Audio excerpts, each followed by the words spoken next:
All right, so a couple of things happened in inclusion news that definitely required some additional conversation. So the first one is from Ralph Lauren, and the second is everything that's been happening with Zara. A lot of times when things happen in the world of inclusive marketing, out in the wild, out with brands and businesses, a lot of times, of course, because of what I do, right, I'm going to naturally have opinions and thoughts. And there are other times when things will pop up where I'm going to have opinions and thoughts, but also in the case of this Ralph Lauren one, I was quite conflicted and I really just needed to talk to another person in the space to kind of work through my feelings, my emotions, my thoughts. And that's what we did today. On this episode, I sat down with Mariam Shahab. She's been on the show before. She's an inclusive marketing strategist, and we talk in great detail about this new Ralph Lauren campaign and initiative, as well as everything that went down with Zara. So after this short break, you'll hear our conversation, which I hope you'll find just as insightful because a lot of times inclusive marketing, just like with most things, isn't black and white. It isn't check these boxes and everything is good. There's a lot of nuance and a lot of gray areas associated with it that we really need to take the time to think through and to digest and to sit with. So hopefully you'll enjoy this conversation and you'll get some insights, and I'd love to hear what you think afterwards. Did you know that most businesses only use 20% of their data? That's like reading a book with most of the pages torn out or paying for a coffee that's just 1/5 full. Point is, you miss a lot unless you use HubSpot. Their customer platform gives you access to the data you need to grow your business. The insights trapped in emails, call logs, and transcripts, all that unstructured data that makes all the difference. Because when you know more, you grow more. And when you get a full cup of coffee, you can do more too. But I digress. Visit HubSpot.com today. All right, Mariam. The reason why I wanted to sit down and talk with you and talk with other inclusive marketing marketers about this topic in particular was because whenever I heard about Ralph Lauren and their collaboration, Naiomi Glasses, whenever, and I hope I'm saying her name correctly, Naiomi Glasses, and she's an indigenous woman. I've done a lot of research on it. She's their first artist in residence. She is an indigenous woman, an indigenous weaver. She's a 7th generation weaver. They have partnered with her. It's the first time ever also that for a collection, someone else's name will be on the collection. So it'll be Ralph Lauren and Naiomi Glasses, right? Which I think is amazing. It's wonderful. It's wonderful for her. There's so many fantastic elements of the campaign that I feel like are best practices from a standpoint of inclusive marketing. And Ralph Lauren has talked about they want to move away from drawing inspiration from other cultures to actually co-creating and partnering. So they spent a year and a half with her in the studios, partnering in the ad campaign for it. There's all indigenous people. There are indigenous people who actually did the videography, the photography. Like they did so many wonderful things. They also are donating a portion of the proceeds to a charity who is supporting indigenous people. Now, let's get to, here comes it's like some of the things that I have questions about and that like just kind of make me feel like, I don't know about this, right? So this is why I wanted to talk to other people who live in this space to see what your thoughts were. So my questions are, and I want to hear your thoughts overall. My questions came up around, okay, there's going to be 3 collections in this collaboration that they've done with Naiomi Glasses. The first collection, a portion of the proceeds are going to go to a charity that supports an indigenous community. But I could not find any mention to what that percentage of the proceeds are going. Is it 80? Which obviously it's not. Is it 50? Is it 5? Right? So why aren't we telling us? And why of the 3 collections you're only donating a portion of the proceeds in one. That was like my first thing that I'm like, what's going on here? Good to donate a portion of the proceeds, but I feel like I need to know how much. And then the second thing was, is this a cultural appropriation, right? Like, are you still extracting from this community? She's getting paid, yes. All the other people who are involved in the project, yes. But now, moving forward, is Ralph Lauren really just running with this traditional thing? Are people now going to be buying this from Ralph Lauren and not buying it from people who are part of these communities who weaving has been, like, so these are my thoughts, and it made me feel a little unsettled, and so I needed to hear from somebody else and see what other people were thinking. So, like, let me have it. Like, what are your thoughts on this thing overall? Thank you for reaching out. And when I started digging into this, my first reactions, I guess as an inclusive marketer, I'm always questioning like how real is this? What is the impact? Why did you partner with her? But when I started to read into it, the first thing you said here, Sonia, is the best practices, they have checked a lot of boxes. Ralph Lauren has really, as I was reading their press release, as I was reading into their website and some of the interviews that Naiomi did with, I think, their lead creative designer in a lot of fashion publications and other places, the intent, I think, is right.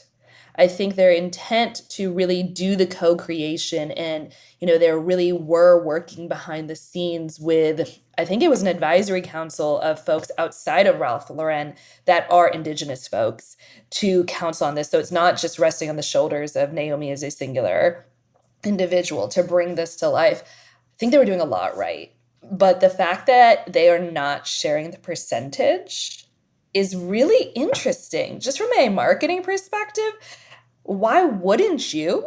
Unless the number is so low that it's not worth indicating. And, I've seen everything from businesses doing 20% or 15 to 20% seems like to me, baseline. If you're going Yeah. to do it, you might as well start at that 15 to 20%.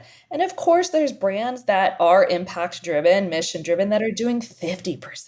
Yeah. That are doing, or I haven't seen 80%, but sometimes it's that traditional one for one. Yeah. If you purchase from us, we will donate either product or product value into the community, which is amazing. But the fact that they're not revealing that, I wonder if more folks like us start asking those questions, if they'll be willing to share their cards, because they have really been intentional about being able to bring in these other voices. I love that behind the scenes in the ad campaigns, the folks who are taking the photos are Indigenous individuals as well. Like they have thought about that. But I do think when it comes to fashion, that is the biggest, fashion and food are the biggest areas of potential cultural appropriation and versus appreciation. And it makes me think about that phrase around, it's my community's traditions, it's not your costume. Yeah. So at the end of the day, it's amazing that Naiomi and Ralph Lauren have partnered on this. But at what point are we selling to the masses or those who can afford this? And they don't know the story of what they're wearing and what it symbolizes to Indigenous groups. So the main piece for me when it comes to fashion is the idea of it's the community's culture. It's their tradition to wear certain pieces of clothing with certain symbols. It's not a costume. And Ralph Lauren and Naiomi have done an amazing job on the website, but folks like us are reading it. Other folks might be purchasing it. What education will they have, and what respect will they have for the history and the meanings, the deep meanings of these symbols that are incorporated, which is amazing, into the clothing? And, there was some quotes I dug into where Naiomi really does indicate she wants this clothing line to be for everyone. And in the fashion world, the idea of how you style a garment, you choose to wear a particular necklace or shoes with a jacket. She herself has said she's very interested to see how purchasers of these clothes style it in their own authentic way, Yeah. which she's getting ahead of it a little bit. She Yeah. wants people to personalize it, which, okay, Yeah. I'm still sticking with that. Yeah, I read something, an article where she said that she actually thought a lot about cultural appropriation, right? She thought a lot about it. And where she landed was that she felt like it wasn't appropriation as long as someone from the community was involved in the creation process. And cultural appropriation, there's such a line, right? Like it's such a blurred line because people from the same community can have a different point of view and different perspective on it. So I don't want to say they're doing cultural appropriation. I don't want to say that. I just want to acknowledge that I felt a little uneasy about it. As much as I love this collection, as much as I think it's beautiful and they've done so many wonderful things, I still have some questions. And me personally, there are certain things when it comes from cultures or certain communities where, like, okay, I have a pair of earrings that one of my friends, when I was living in Argentina, she's from Brazil, she gave me these earrings and they're amazing. They're beautiful. I love them. I don't feel like I'm culturally appropriating anything by wearing these earrings, right? Like, they're just a part of Brazilian culture and like I get lots of compliments on them. As beautiful as these garments are, I don't think that I would ever wear them because I feel like so much of it is a part of this community's culture. That's a personal decision, right? Like there are certain elements of culture that I feel like I can appreciate, and there are other elements where I feel like I'm not a part of it. I can't do it, right? But that's just my own personal line. Different people have different lines, right? So I think that it's just something to be aware of for brands and marketers that their best practices, which in a lot of instances Ralph Lauren has followed. I think the biggest question for me is really around extraction. Are they extracting more than they are giving? The short answer is probably yes for my reaction, especially because they're not giving that percentage of giving back into the community beyond, of course, there's a paid collaboration with Naiomi, Yeah. but giving back into the community further, that's a really interesting question in terms of the extraction value, Yeah. because I do think they're trying to get around that piece of they really do, or Naomi seems to communicate, want to invite others Yeah. into being comfortable in wearing this Yeah. clothing for themselves and giving homage to the idea of American clothing. What's more American than Yeah. the indigenous clothing styles? So I was really happy to see that Yeah. acknowledgement because Ralph Lauren is this all-American brand, Right. as Right. their brand identity to be. So in that sense, the fact that they're owning up to acknowledging the role of indigenous culture in American culture Yeah. was really interesting to me. But the idea of how are you using beyond the clothing and beyond the marketing campaign, giving back into that community. So it's not just the, donation into a nonprofit or what have Yeah. you, but I'm curious about supply chain diversity. Who's manufacturing these Yeah. garments, Oh, right? yeah. And who the individuals in store, retail folks, are they being educated on this as well? Like you and I are consumers of seeing the materials, but what training are you giving internally to employees, not just at HQ, but in the retail settings Yeah. around answering consumer questions about these pieces of clothing and Yeah. who's making money off of this Yeah, collaboration? maybe that's what it is. Going back to like we were talking about, is this extraction or not? I love that the history, the traditions, the clothing is becoming mainstream. However, the would I prefer that the people who are making the most money off of the history and the culture and the traditions, I would prefer that it's the people who are actually their culture and their traditions and like that they're making the money from it. So can Ralph Lauren make it more iconic and reach more people? Yeah, they've got the power and the resources, et cetera, to do so.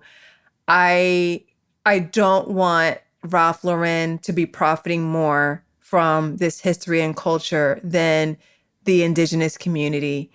I think that's where it rests for me. Yeah.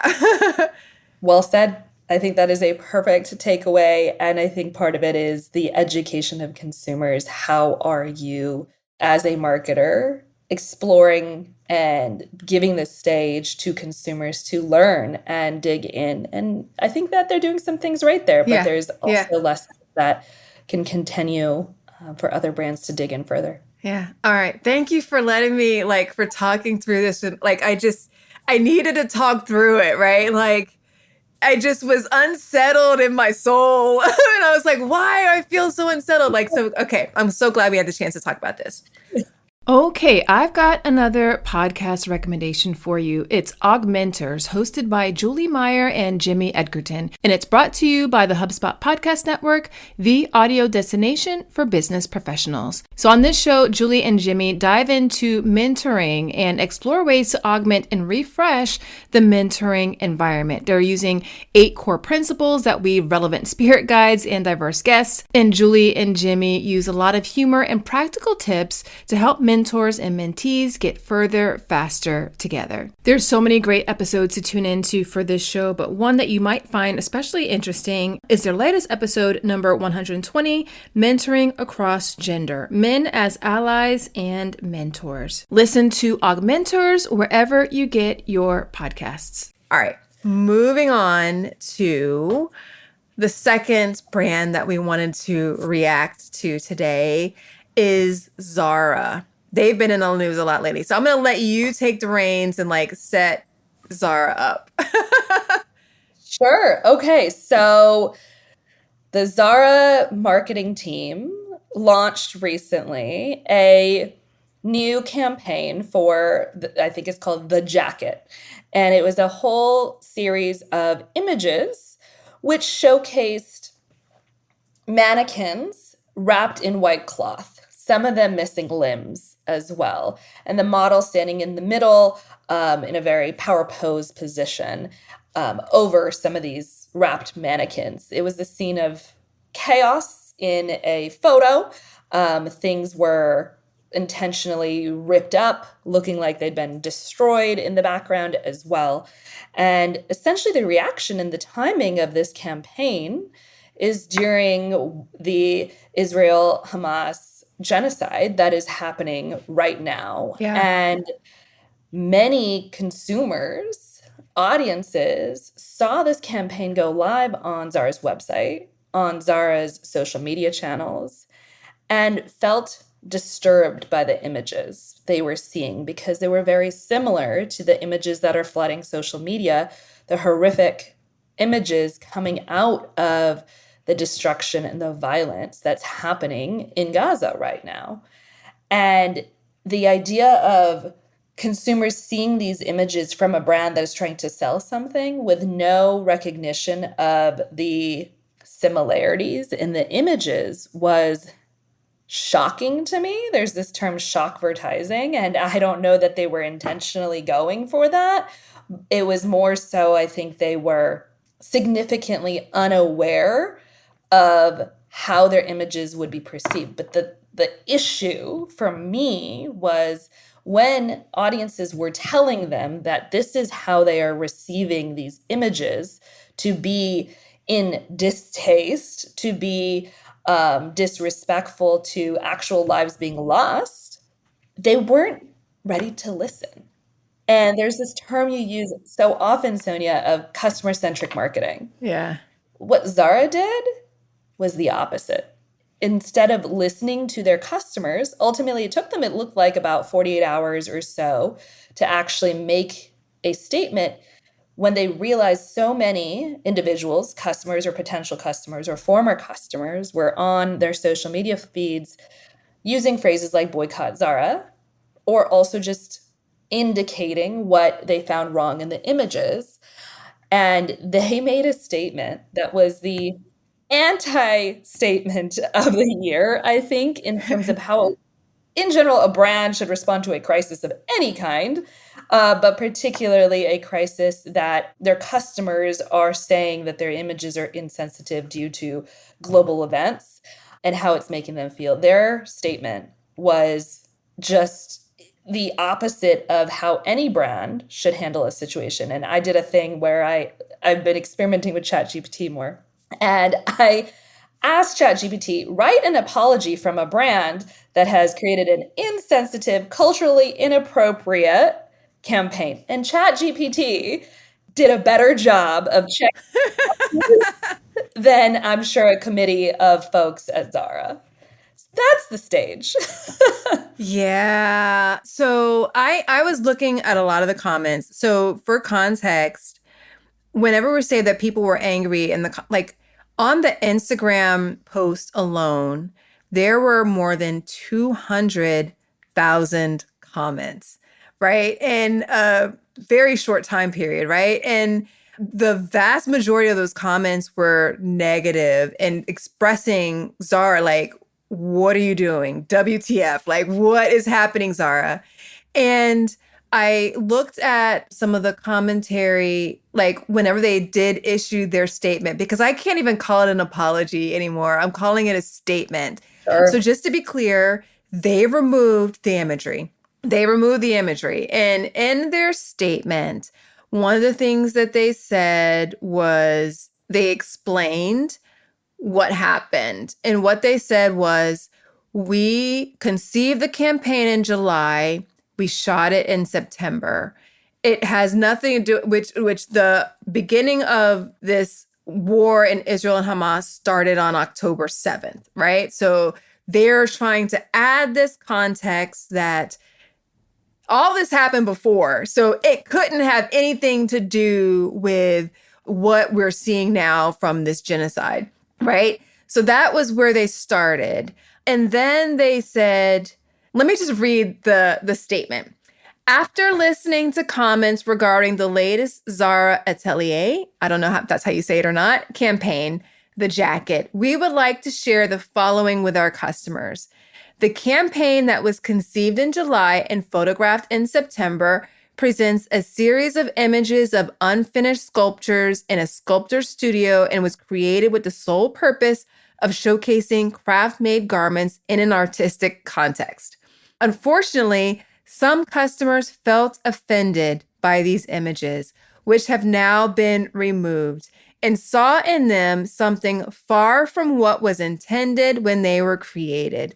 Zara regrets that misunderstanding, and we reaffirm our deep respect towards everyone. I have this is a screenshot. And somebody in the comment section was like, when they put it in quotes, unfortunately, you felt offended is the most toxic apology ever, ever.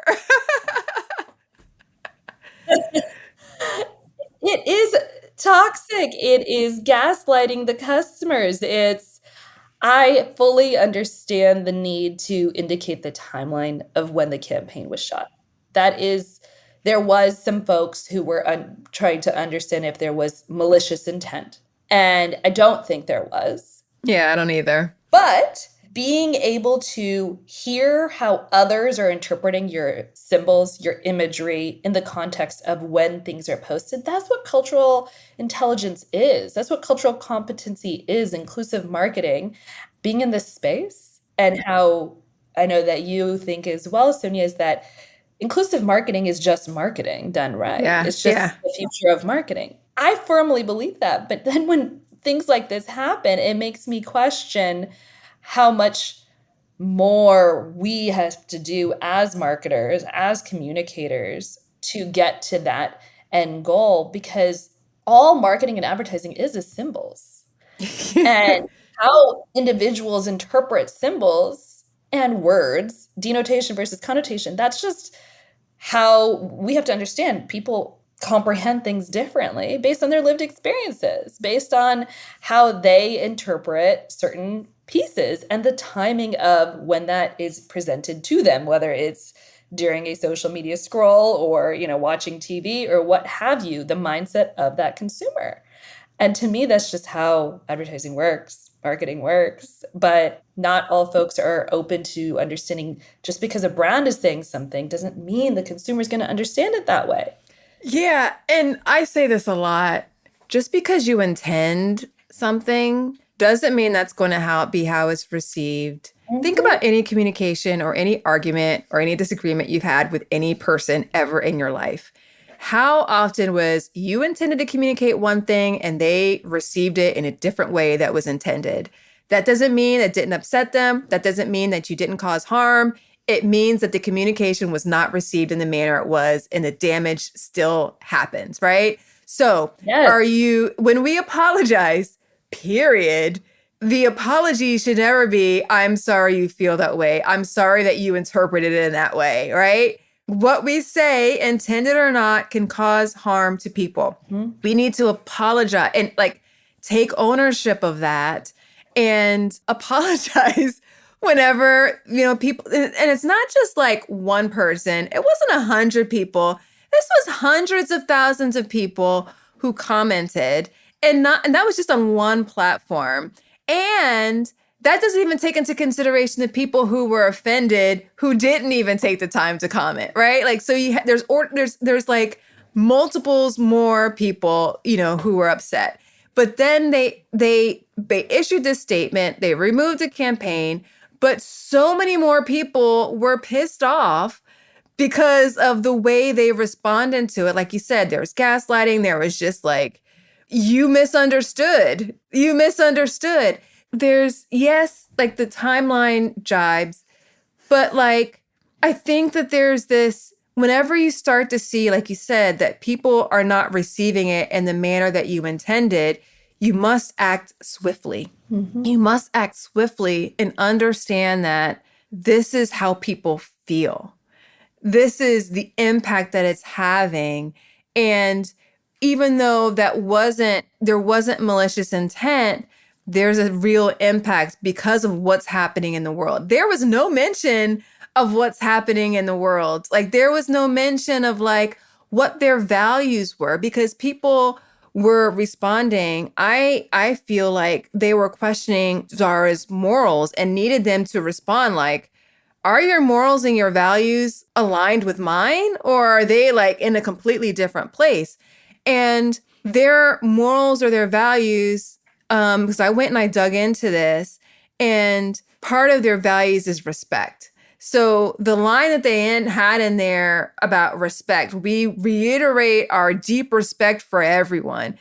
And it just feels like I think their values could be better, right? Like, I firmly believe, especially for a global brand like Zara, respect really isn't enough, because different people define respect in different ways.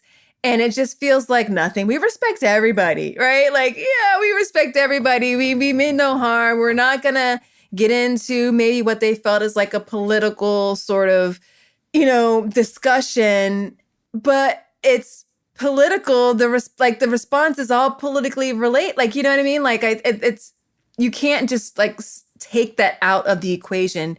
People didn't get an answer about the values, or maybe they did get the answer. The values, the answer is, because people are still saying boycott Zara because they feel like you don't get it. We're not on the same page here. You're spending more time defending your actions and telling me that I misunderstood it without acknowledging at all the harm that was caused or the connection of why people feel that way. So, yeah. Yep, absolutely. And I think that gets down to responsible marketing as well. If this is how your community or your audience is telling you how you're feeling, what responsibility do you have to them to acknowledge how they're feeling? Yes. And, part of it is I'm so curious to see what does their bottom line look like in 6 months' time. And, during the holiday time period, which is obviously a big moment for all retailers. Yeah. And are they going to be one of those brands that takes a reputation hit in the long term? both, monetarily and then just reputation. And are they going to come back and reinvent themselves, right? With a new brand reputation campaign? Because they have the money to. They could. They do. They could. So, all right, I want to give some practical application for people because most people aren't going to be like have like a disaster like Zara found, but we're a people. And so we're going to make missteps. We're going to communicate in a way that people aren't going to receive well. We're going to do something that sometimes people aren't going to like. So there's going to come a time at some point, hopefully it won't, but there might come a time where you have to issue an apology for some reason. Maybe it's not a formal statement. Maybe it's just direct from a customer who was like, I didn't like the way you did this or whatever. So I went and I researched and came across these women who had done a study, and I'm going to put it in the show notes for you. And they found 6 elements of a good apology. All right, let me actually just pull up what those 6 elements are. This is from a book called Sorry, Sorry, The Case for Good Apologies. And it's written by Marjorie Ingall and Susan McCarthy. So they have 6 steps to what makes a good apology. The first one is say you're sorry. Not that you regret, not that you are devastated by how people are responding. Say you're sorry, right? Yes. Number 2, say what it is you are apologizing for. Be specific. So Luna's 3, your son is 2. Did he turn 3 yet? Not yet. Not yet. Okay, he's 2. And I bet you're in a stage where you're like having to teach him about apologizing and saying sorry when they do stuff. I just had this conversation with Luna this morning. And we're like, I need you to say you're sorry. And she'll say she's sorry, but I'm not convinced in a lot of instances that she even knows what she's saying sorry. She's just saying sorry because I'm telling her to say sorry.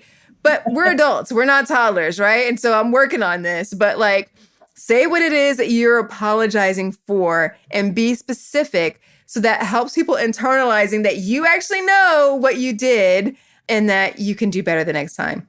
All right. Show you understand. Number 3 is show you understand why it was bad. Take ownership and show that you understand why you caused hurt. This is lacking in Dollar's statement. Number 4, don't make excuses. Number 5, say it won't happen again. And what steps are you taking to make sure that it doesn't happen again? And number 6, if it's relevant, make reparations. For instance, I'm going to pay for the dry cleaning. Just send the bill to me. I'm going to do my best to fix what I did. Zara, in their statement, did none of the 6. None of them. And one quick thing they could have done from a reparations standpoint is they could have made a donation to aid for the people of Gaza, right? Like they could have done something simple just to show, like, we caused harm. Here's how we're going to fix it. Not we're offering a sale or whatever, right? You know what I mean? Like actual do something because the people were concerned for the people of Gaza. 6 things to make a good apology. Unfortunately, Zara did none of them. If you find yourself in a position to need to apologize, follow those 6 steps. Those are excellent 6 steps. I think, like you said, they are useful as a brand marketer. They're useful as a mother, as a parent, in any relationship. It truly is as simple as that, but it is complicated when you are in the business world and have a lot of stakeholders that you have to serve. Yeah. So like I said, we will keep our eye on Zara. We'll keep an eye on how this impacts their sales, especially at a very important time of year, and how they choose to respond or not as a result of this. But more and more people are making decisions about who they buy from based upon your values. And your values aren't just something that you say, they're something that you live. And opportunity, like these types of things, though unfortunate, are opportunities to prove and showcase your values and show the people who you serve whether or not like you actually care. This Zara's response didn't feel like they actually cared. Yeah. All right. Any parting words of wisdom, like on overall or from the discussion or? I would say for marketers, especially in the areas of fashion and food, to really be thinking about the next year, cultural appropriation versus appreciation, and how you are showing up for your customers first, because that will support your bottom line. If you listen to them, what they need, whether proactively or reactively from you, hopefully in the proactive, less than the reactive. But the reactive is an opportunity, like you said, Sonia, to live your values. Yeah. So I just think that there's so much that brands can be doing and benefiting from and serving their audiences. For sure. For sure. Thanks so much, Mariam. It's been so fun, as always, talking to you. And we'll catch you next time. All right. I really am so glad I sat down with Mariam. It was so helpful for me to just talk things out and to process my emotions and my feelings about what's been happening, particularly with these two brands. So I'm super curious, what are your thoughts? In particular, I want to hear your thoughts on cultural appropriation and your thoughts on what this campaign or where this campaign with Ralph Lauren falls. I also did an episode on cultural appropriation in case you just need more details about that. Episode 21, Cultural Appropriation and Inappropriate Use of a Culture Not Your Own. Let's talk about it. I'll drop a link to it in the show notes so you can access it easily. If you like the show, oh my goodness, I would so appreciate it if you would leave a rating and a review for it in your podcast player of choice. It really does help more people discover the show, which I like to believe means more people will start practicing inclusion. If you'd also like to support the show, another way you can do that is to share it with your friends, colleagues, and your network. I think very much that you should be getting the Inclusion in Marketing newsletter. Each week, I send news, commentary, stories, and other insights to help you build an inclusive brand that makes more of the people you serve feel like they belong. Go to inclusioninmarketing.com/newsletter to get signed up. I'll drop a link to it in the show notes for you as well, so you can access it easily. Until next time, remember, everyone deserves to have a place where they belong. Let's use our individual and collective power to ensure more people feel like they do. Thanks so much for listening. Talk to you soon.